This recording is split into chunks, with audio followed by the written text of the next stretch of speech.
Hello student, मैं GP sir class 10th NCERT UP board या अन्य बोर्डों के लिए आज क्लास 10th साइंस में सेक्शन सी बायोलॉजी आपको पढ़ाने चल रहा हूँ। प्यारे बच्चों, इसे ध्यान से समझिए। चैप्टर फर्स्ट लाइफ प्रोसेस जैव प्रक्रम चैप्टर फर्स्ट है। जैव प्रक्रम क्या है, इसे ध्यान से समझना है आपको।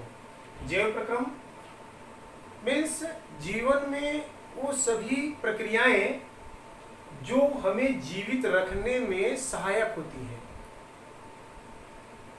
वह सभी प्रक्रियाएं जो हमें या जीवों को जीवित रखने में सहायक होती हैं, उन्हें जैव प्रक्रम कहते हैं। प्यारे बच्चों, फिर से समझिएगा। और आपके सामने स्क्रीन पर ये डिफिनीशन लिखी गई हैं और इन्हें आप इनकी सहायता से आप नोट्स भी बना सकते हैं। समझ करके अपने मन से भी आप नोट्स बना सकते हैं, क्योंकि यहाँ एक परिभाषा लिखी गई है और इसके हम कई ढंग आपको बताएंगे। कई तरीके से आप इनकी परिभाषा लिख सकते हैं। जो आपको सरल लगे, समझ में आए, वही परिभाषा आप लिखेंगे। प्यारे बच्चों, सबसे पहले मैं फिर से स्टार्ट करता हूँ। चैप्टर का नाम है जैव प्रक्रम और लाइफ प्रोसेस, अर्थात आप ये कह सकते हैं वे सभी प्रक्रियाएं जो हमें जीवित रखने में सहायक होती हैं, उन्हें जैव प्रक्रम कहते हैं। दूसरे शब्दों में, वे सभी प्रक्रियाएं जो जीवों को जीवित रखने में सहायक होती हैं, वे सभी प्रक्रियाएं जो जीवों को जीवित रखने में सहायक होती हैं, उन्हें जैव प्रक्रम कहते हैं। जैव प्रक्रम को ही हम उपापचयी क्रियाएं कहते हैं। जैव प्रक्रम को ही दूसरे शब्दों में हम उपापचयी प्रक्रियाएं कहते हैं। चाहे हम कहें जैव प्रक्रम या उपापचयी प्रक्रियाएं, दोनों की परिभाषा यही होगी। वह सभी प्रक्रियाएं जो जीवों को जीवित रखने में सहायक होती हैं, उन्हें जैव प्रक्रम या उपापचयी प्रक्रियाएं या क्रियाएं कहते हैं। उपापचयी क्रियाएं या जैव प्रक्रम को दो समूहों में बांटा गया है। कितने समूहों में बांटा गया है? दो समूहों में बांटा गया है। पहला है अपचयी क्रियाएं, एनाबॉलिक रिएक्शंस। अपचयी और उपचयी, इसमें जो दोनों प्रक्रियाएं हैं, एक है अपचयी और दूसरा है उपचयी। अब ध्यान से यहां पर यह समझना है आपको कि अपचयी प्रक्रियाएं क्या है, एनाबॉलिक रिएक्शंस क्या है। देखो प्यारे बच्चों, जीवन या लाइफ में जीवन द्वारा दो प्रक्रियाएं निरंतर होती रहती हैं। पहली प्रक्रिया यह है कि सरल कार्बनिक पदार्थों से जटिल कार्बनिक पदार्थों का निर्माण। सरल कार्बनिक पदार्थों से जटिल कार्बनिक पदार्थों का निर्माण। और दूसरी प्रक्रियाएं हैं जटिल कार्बनिक पदार्थों से सरल कार्बनिक पदार्थों का निर्माण। तो अपचयी क्रियाएं, एनाबॉलिक रिएक्शंस क्या है? ऐसी क्रियाएं या वे क्रियाएं जिनमें सरल कार्बनिक पदार्थों से जटिल कार्बनिक पदार्थों का संश्लेषण होता है, उसे अपचयी क्रियाएं कहते हैं। प्यारे बच्चों, जैसे उदाहरण में है प्रकाश संश्लेषण। आप जानते होंगे जितने पेड़ पौधे हैं, सभी पेड़ पौधे प्रकाश संश्लेषण करते हैं, अर्थात केवल पेड़ पौधे ही अपना भोजन स्वयं बनाते हैं। कुछ पेड़ पौधे ऐसे होते हैं जो अपना भोजन स्वयं नहीं बना पाते, क्योंकि कुछ प्रोसेस होते हैं, कुछ कंडीशंस होती हैं जिनके द्वारा ये भोजन बनाते हैं। क्या कंडीशन है? प्यारे बच्चों, ध्यान से ये समझना है। पहले कुछ बातें ध्यान से समझ लेना है, तब हम इस टॉपिक पर आते हैं। जितने पेड़ पौधे हैं, उन पेड़ पौधों में कुछ ऐसे पेड़ पौधे होते हैं जिनमें जड़, तना, पत्ती, जड़, तना, पत्ती। जब हम जड़ का या तने का या पत्ती का टीएस काटते हैं, ट्रांसफर सेक्शन, अनुप्रस्थ काट, तब उसमें हम ये देखते हैं कि अंदर जाइलम, माने बीच में, सेंटर में जाइलम और फ्लोएम होता है। जाइलम और फ्लोएम, जाइलम को हिंदी में कहते हैं दारू और फ्लोएम को हिंदी में कहते हैं कोशवाह। इनका कार्य क्या है?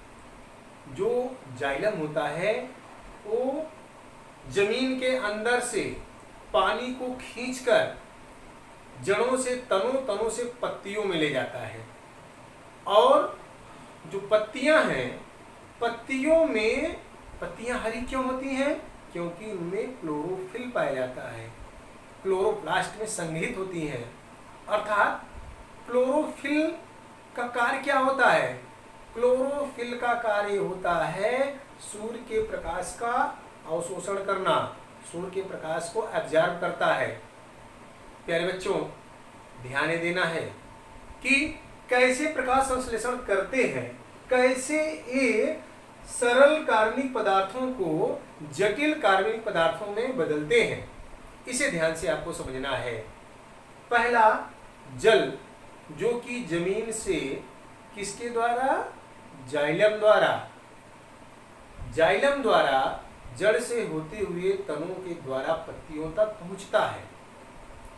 पत्तियों में क्लोरोफिल, क्लोरोफिल के साथ साथ प्यारे बच्चों इनमें स्टोमेटा होता है, जिसको हम रंध्र कहते हैं। और ये रंध्र, इसकी संरचना ऐसे होती है, ये देखिए, और ये खुलते और बंद होते हैं, ऐसे ऐसे ये खुलते रहते हैं और बंद होते रहते हैं। इसमें इनका कार्य क्या है? रंध्र का, स्टोमेटा का कार्य क्या है? वायुमंडल में उपस्थित जंतुओं द्वारा छोड़ी गई कार्बन डाइऑक्साइड को अवशोषित करते हैं, अंदर ले जाते हैं। जल जड़ से आया, कार्बन डाइऑक्साइड वायुमंडल से लिए, साथ साथ सूर्य का प्रकाश क्लोरोफिल एब्जॉर्ब किया। इसमें कार्बन डाइऑक्साइड ये सरल कार्बनिक पदार्थ है, ये आपस में जब मिल जाते हैं, मिल करके जटिल कार्बनिक पदार्थ का निर्माण करते हैं। आइए इसको हम एक रिएक्शन के द्वारा आपको समझाते हैं। प्यारे बच्चों, ध्यान से देखिए, जल H2O, जल का सूत्र है। वायुमंडल से जो कार्बन डाइऑक्साइड लेते हैं CO2। अब गिब्स, यहां पर पर्णहरित या पर्णहरिम, पर्णहरिम, या इसी को हम कहते हैं क्लोरोफिल, क्लोरोफिल। सूर्य के प्रकाश को हम H से भी दर्शाते हैं। अब ये सरल कार्बनिक पदार्थ है, इनके द्वारा जटिल कार्बनिक पदार्थ क्या बन रहा है? C6H12O6। ये सरल कार्बनिक पदार्थ है, सरल कार्बनिक पदार्थ, और ये जटिल कार्बनिक पदार्थ, जटिल कार्बनिक पदार्थ प्लस O2। पहले बच्चों ध्यान से देखना है, यहाँ ये समीकरण अभी वैलेंस नहीं है। यहाँ आप देख रहे हैं 6C है, तो यहाँ हम क्या करेंगे? 6 से गुणा करेंगे। हमने आपको समीकरण बैलेंस करने के लिए केमिस्ट्री में पढ़ाया था, कई विधियां आपको मैंने बताया था। यहाँ पर हम 6 से मल्टीप्लाई कर दिए, यहाँ 6 कार्बन हो गया, यहाँ भी 6 कार्बन हो गया। अब प्यारे बच्चों ध्यान से देखें, यहाँ ऑक्सीजन हो गया 6 दूनी 12, और यहाँ है 6 2 8। अब हमें ऑक्सीजन को वैलेंस करना है। ऑक्सीजन को वैलेंस करने के लिए हम यहाँ पर पहले 6 से गुणा करेंगे, तो यहाँ 6 दूनी 12, 12 हो गया, लेकिन यहाँ 18 हो जा रहा है। इस प्रकार यहाँ 6 दूनी 12 13 हो रहा है। अब ध्यान दें, अब जल को बैलेंस करने के लिए यहाँ हम 12 से गुणा करेंगे, 12 से, प्लस यहाँ पुनः हो जाएगा 6H2O। अब एक प्रोसेस जो है, एक क्रिया जो है, इसी को हम प्रकाश संश्लेषण कहते हैं। अब प्यारे बच्चों ये ध्यान से देखें, ये समीकरण जो बना है ये संतुलित है। ऑक्सीजन, हाइड्रोजन देखें पहले, 12 दूना 24, हाइड्रोजन यहाँ कितना है 12, और 6 दूनी 12 12 24। आइए अब ऑक्सीजन देखते हैं, ऑक्सीजन यहाँ है 12 और 6 दूनी 12 12 24। ऑक्सीजन है यहाँ 6 दूनी 12 और 6 से गुणा है, 12 6 18 और 18 6 24। अब आइए हम देखते हैं कार्बन यहाँ 6 है, कार्बन यहाँ 6 है। इस तरह से एक संतुलित समीकरण हुआ। प्यारे बच्चों ध्यान से देखें, यदि अब यहाँ आप देख रहे हैं कि जटिल कार्बनिक पदार्थ माने C6H12O6 बन गया, जो पेड़ पौधों में जाकर के ये पत्तियों का, तनों की मजबूती, जड़ों का विकास, साथ साथ जब पेड़ पौधे डेवलप हो जाते हैं तो उसमें फल फूल का निर्माण माने फल फूल के रूप में संचित हो जाता है, जिसे हम कार्बोहाइड्रेट भी कहते हैं। ऑक्सीजन वायुमंडल में चला जाता है और कुछ मात्रा जो जल होता है वो भी वाष्पित होकर के जल में चला जाता है, क्योंकि जल का वाष्पन होता है पेड़ पौधों द्वारा। प्यारे बच्चों अगर इसे समझना हो, एक जार लें, एक छोटा सा पौधा ले आए और उस पौधे को किसी पात्र में रखकर ऊपर से जार द्वारा ढक दें। कुछ समय बाद हम जब देखेंगे तो जार की दीवारों पर छोटी छोटी जल की बूंदें इकट्ठा हो जाती हैं। प्यारे बच्चों यहाँ तो ऑक्सीजन निकल के उसमें इकट्ठा रहेगा, लेकिन जल की बूंदें जो हैं वाष्प के रूप में दीवार पर इकट्ठी हो जाती हैं। अब ध्यान से समझना है आपको, ये सारी बातें आपके समझ में आ गई होंगी। अर्थात मैं आपको बता रहा था अपचयी क्रियाएं। अपचयी क्रियाएं क्या हैं? वह क्रियाएं जिनमें सरल कार्बनिक पदार्थों से जटिल कार्बनिक पदार्थों का निर्माण होता है या संश्लेषण होता है, उसे हम अपचयी क्रियाएं कहते हैं, एनाबॉलिक रिएक्शंस कहते हैं। ये सारी क्रियाएं प्यारे बच्चों किनमें होता है? पेड़ पौधों में प्रकाश संश्लेषण की क्रिया में। जैसे कि हमने आपको बताया कि पेड़ पौधों में होती हैं जड़ें, तने और पत्तियां। इनमें होता है जाइलम और फ्लोएम। जाइलम जल को अवशोषित करता है और पत्तियों तक ले जाता है। कार्बन डाइऑक्साइड पत्तियों में होते हैं रंध्र, वायुमंडल से खुल करके कार्बन डाइऑक्साइड को अंदर ले लेते हैं। पत्तियों में होती है क्लोरोफिल, पर्णहरित, सूर्य के प्रकाश को ऑब्जर्व कर लेता है। उसके बाद इनको पका करके जटिल कार्बनिक पदार्थ जैसे इसको हम कहते हैं ग्लूकोज, इसको हम क्या कहते हैं? ग्लूकोज। इसे कार्बोहाइड्रेट भी कहते हैं, का निर्माण करता है तथा ऑक्सीजन बनता है। ऑक्सीजन जो है पुनः उसी रंध्र के द्वारा वायुमंडल में चला जाता है और जल वाष्प भी चला जाता है। प्यारे बच्चों अब आप ध्यान से समझें कि जितने पेड़ पौधे हैं एक दिन में कुछ को छोड़कर, कौन पौधे छोड़कर मैं आपको बताता हूं अभी। जितने पेड़ पौधे हैं ये दिन में प्रकाश संश्लेषण की क्रिया द्वारा क्या बनाते हैं? ऑक्सीजन। ऑक्सीजन निकालते हैं और कार्बन डाइऑक्साइड ग्रहण करते हैं। लेकिन प्रकाश की अनुपस्थिति में यही पेड़ पौधे श्वसन क्रिया करने लगते हैं, अर्थात ये ऑक्सीजन को ग्रहण करते हैं और कार्बन डाइऑक्साइड को निकालते हैं। प्यारे बच्चों इन दोनों प्रोसेस से स्पष्ट हो जाता है कि पेड़ पौधे जो है ये किसी पर निर्भर नहीं होते हैं।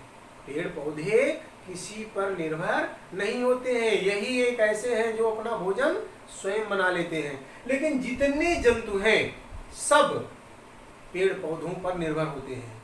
यदि जंतु ना हो तो पेड़ पौधे जीवित रह सकते हैं, लेकिन अगर पेड़ पौधे ना हो तो जंतु जीवित नहीं रह सकते हैं। पेड़ पौधों द्वारा बनाए गए भोजन को ही जंतु ग्रहण करते हैं। सभी जितने भी जंतु हैं वो पेड़ पौधे द्वारा बनाए गए ग्लूकोज को, कार्बोहाइड्रेट को भोजन के रूप में ग्रहण करते हैं। ऑक्सीजन को लेते हैं श्वसन के लिए। जल की आवश्यकता और उपयोगिता हम सब जानते हैं कि ये सबसे ज़्यादा उपयोगी है, क्योंकि हमारे शरीर में सबसे ज़्यादा मात्रा किसकी होती है? जल की होती है।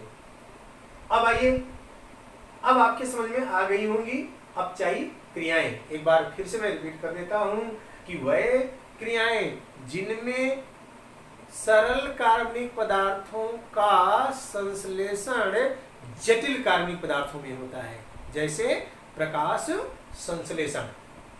आइए प्यारे बच्चों अब हम उपचयी क्रियाएं माने कैटाबोलिक रिएक्शंस के बारे में बताते हैं।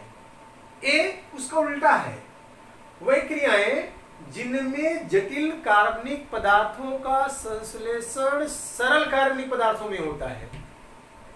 जिनमें जटिल कार्बनिक पदार्थों का संश्लेषण सरल कार्बनिक पदार्थों में होता है, अर्थात जो जटिल कार्बनिक पदार्थ हैं उन्हें तोड़ देता है, उनको संश्लेषित कर देता है, उनको अपघटित कर देता है, उसी को हम कहते हैं कैटाबोलिक रिएक्शन। प्यारे बच्चों ध्यान से समझना, जितने जंतु हैं ये भोजन के रूप में किसी न किसी रूप में ग्लूकोज कार्बोहाइड्रेट को ग्रहण करते हैं और वायुमंडल से ऑक्सीजन को लेते हैं। ऑक्सीजन जब भोजन का क्या होता है, पाचन होता है शरीर के अंदर, पाचन होने के बाद इसमें उपस्थित जो ग्लूकोज है वो छोटी आंत में उपस्थित रसायनों द्वारा उठाकर ब्लड में डाल दिया जाता है, ब्लड में पहुंच जाता है ग्लूकोज। प्यारे बच्चों, अब जंतुओं द्वारा श्वसन होता है। श्वसन की दो प्रोसेस होता है, एक श्वासोच्छ्वास और दूसरा श्वसन। प्यारे बच्चों ध्यान से समझना, यहाँ श्वासोच्छ्वास और श्वसन क्या है। जो वायु है ये शुद्ध नहीं है, इसमें ऑक्सीजन केवल 21% है, नाइट्रोजन की मात्रा सबसे ज्यादा है, अन्य भी विभिन्न प्रकार की गैसें जैसे मीथेन इत्यादि गैसें इसमें उपस्थित हैं। जब जंतु जो है क्या करता है, इसे नासाछिद्र द्वारा लेता है और लेकर के फेफड़ों तक पहुंचाता है, इस क्रिया को श्वासोच्छ्वास कहते हैं।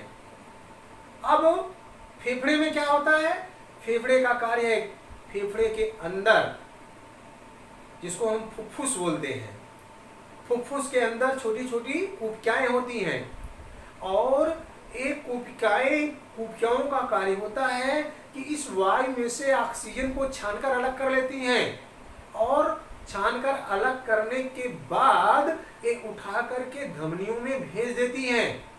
धमनियों के माध्यम से जो भोज्य पदार्थ में माने जो ब्लड में उपस्थित ये ग्लूकोज होता है, ये ऑक्सीजन के उपस्थिति में अपघटित हो जाता है और अपघटित होने के बाद कार्बन डाइऑक्साइड और जल बन जाता है और जीव द्रव्य का निर्माण होता है, जिससे कोशिकाएं बढ़ती हैं, शरीर में वृद्धि होती है, इम्यूनिटी बढ़ती है।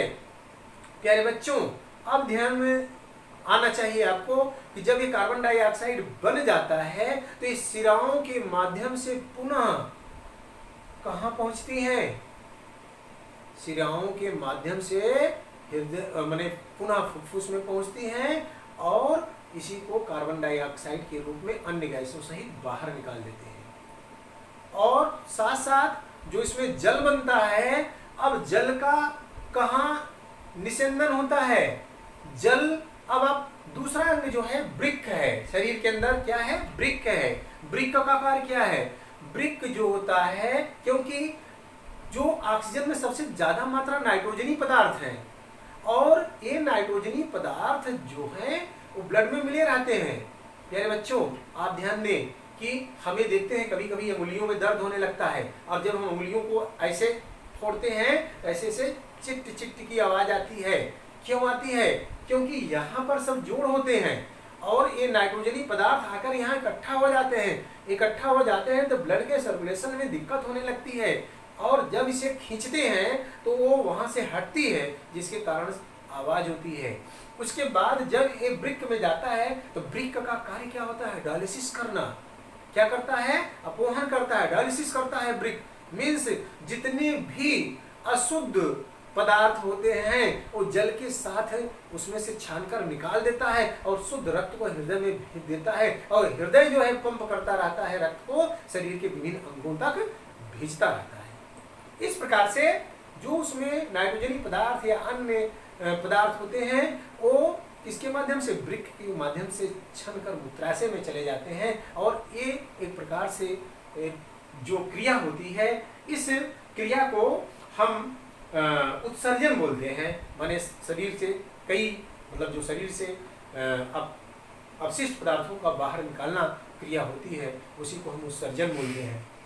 प्यारे बच्चों, अब आपके समझ में आ गई होगी बात कि अपचयी उपचयी क्रियाएं क्या हैं, कैटाबोलिक रिएक्शंस क्या हैं, वह क्रियाएं जिनमें जटिल कार्बनिक पदार्थ सरल कार्बनिक पदार्थों में अपघटित होते हैं, जैसे श्वसन, पाचन।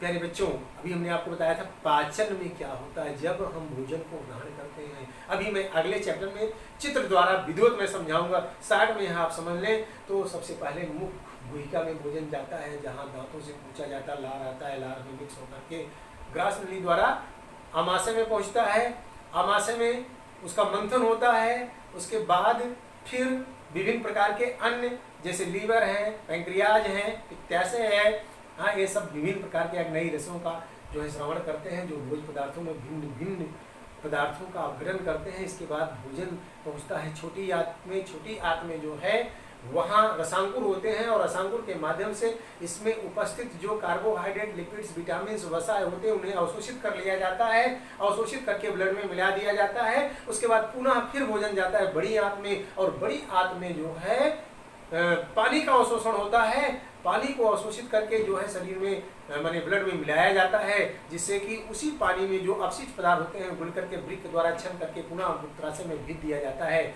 इसके बाद जो है जो अपशिष्ट बचा हुआ पदार्थ होता है ये कोलन में जाता है और कोलन के माध्यम से गुदा द्वारा पुनः बाहर आ जाता है। ये प्रोसेस होती है पाचन की। प्यारे बच्चों, अभी पाचन को मैं और डिटेल में और विस्तृत आपको मैं बताऊंगा, पढ़ाऊंगा, लेकिन उससे पहले आप ये समझ लें कि श्वसन क्रिया क्या है। श्वसन भी एक प्रकार का उपचयी क्रिया है जो जटिल कार्बनिक पदार्थों को सरल कार्बनिक पदार्थों में अपघटित करता है। प्यारे बच्चों, ये रिएक्शन आप ध्यान से समझें। C6H12O6 प्लस 6CO2 गिव्स, और ये बनाएगा 6O2 plus 6O2 plus 6H2O। अब यहाँ ध्यान से देखें, एक क्रिया जो है इसी क्रिया को हम श्वसन कहते हैं। एक क्रिया जो है पेड़ पौधे रात में करते हैं और जंतु हमेशा करते हैं। 24 घंटा एक प्रोसेस जंतुओं में होता रहता है। एक जटिल कार्बनिक पदार्थ है जिसे हम ग्लूकोज कहते हैं, और कार्बन डाइऑक्साइड की उपस्थिति यहाँ पर ऑक्सीजन की उपस्थिति में 6O2, क्योंकि ऑक्सीजन लेता है, और यहाँ पर 6CO2 प्लस 6H2O माने जल का निर्माण होता है और कार्बन डाइऑक्साइड वायुमंडल में छोड़ देते हैं। अब यहाँ ध्यान देना है, इसे हम ग्लूकोज या कार्बोहाइड्रेट कहते हैं, और यहाँ पर एक ऑक्सीजन है और इधर एक कार्बन डाइऑक्साइड है, कार्बन डाइऑक्साइड, और साथ साथ इधर है जल। इधर क्या है? जल। प्यारे बच्चों, अब आपको समझ में आ गया होगा उपापचयी क्रियाएं। अब आपको हम बताते हैं कि जो मानव शरीर में निम्न मतलब विभिन्न प्रकार के अंगतंत्र हैं, वो विभिन्न प्रकार के अंगतंत्र क्या है। मानव शरीर में विभिन्न अंगतंत्र में पहला है श्वसन तंत्र, दूसरा है परिसंचरण तंत्र, तीसरा है उत्सर्जन तंत्र, और चौथा है पाचन तंत्र, और पांचवा है जनन तंत्र, जिसे मैं आगे विस्तृत आपको बताऊंगा। अब सबसे इंपॉर्टेंट बात आपको एक और मैं बता दूं, पोषण क्या है। न्यूट्रिशन वह क्रिया जिसके द्वारा कोई जंतु कार्य करने के लिए तथा वृद्धि के लिए आवश्यक अन्य पदार्थों तथा जीवन की विभिन्न क्रियाओं को संपन्न करने के लिए ऊर्जा प्राप्त करता है, उसे हम पोषण कहते हैं। मीन्स विभिन्न प्रकार से जो पोषण माने जो ऊर्जा प्राप्त करता है, विभिन्न प्रकार की जो आवश्यकता होती है, उसी को हम क्या कहते हैं? पोषण कहते हैं। अब पोषण में मतलब पोषण या भोजन की आवश्यकता क्यों होती है, इसके लिए 4 पॉइंट हैं। पहला है ऊर्जा की आपूर्ति। पहला क्या है? ऊर्जा की आपूर्ति, सप्लाई ऑफ एनर्जी। दूसरा है शरीर की वृद्धि, ग्रोथ ऑफ बॉडी। तीसरा है शरीर में टूट फूट की मरम्मत, जिसे हम कहते हैं repair of damage body parts. और चौथा है रोगों से रक्षा, प्रोटेक्शन ऑफ डिसीज। प्यारे बच्चों, अब इनके बारे में मैं थोड़ा सा बता दे रहा हूं, और इस वीडियो में इतना ही बताऊंगा, बाकी शेष मैं अगले वीडियो में आपको बताऊंगा। हम ऊर्जा की आपूर्ति, हम जब कार्य करते हैं हमें थकान लगती है, हमें ऊर्जा की आवश्यकता होती है, हमारी ऊर्जा जो है नष्ट होती है, उस ऊर्जा को पुनः प्राप्त करने के लिए हमें भोजन या पोषण की आवश्यकता होती है। दूसरी है शरीर की वृद्धि। प्यारे बच्चों, हम जानते हैं जब भोजन में हमें बहुत जरूरी होता है प्रोटीन लेना। प्रोटीन सबसे ज्यादा किसमें पाया जाता है? आप जानते हैं सोया बरी जो होती है, सोया की जो बरी होती है उसमें सबसे ज्यादा प्रोटीन पाया जाता है। अगर दाल हम नहीं खा पा रहे हैं, सोया बरी की सब्जी भी पर डे थोड़ी सी मात्रा में लें, हमें पर्याप्त मात्रा में प्रोटीन प्राप्त हो जाती है।